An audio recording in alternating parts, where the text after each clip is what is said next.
যাকে ভালোবাসো সে মানুষটি কেমন,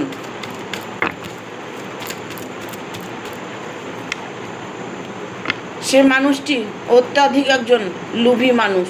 ওনার জীবনে চাওয়া পাওয়া ছাড়া আর কোনো চিন্তাভাবনা ওনার মাথায় নেই।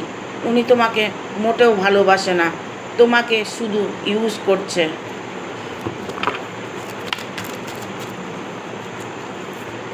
অতি সাবধান হয়ে যাও, গার্জিয়ান যেটা বলছে সেটা শোনার চেষ্টা করো, সেটাতে তোমার ভালো হবে।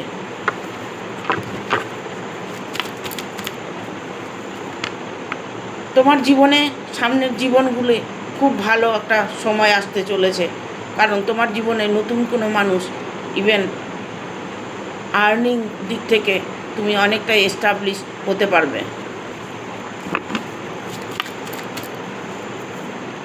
ধৈর্য আর সবুরের ফল তুমি 100% পাবে।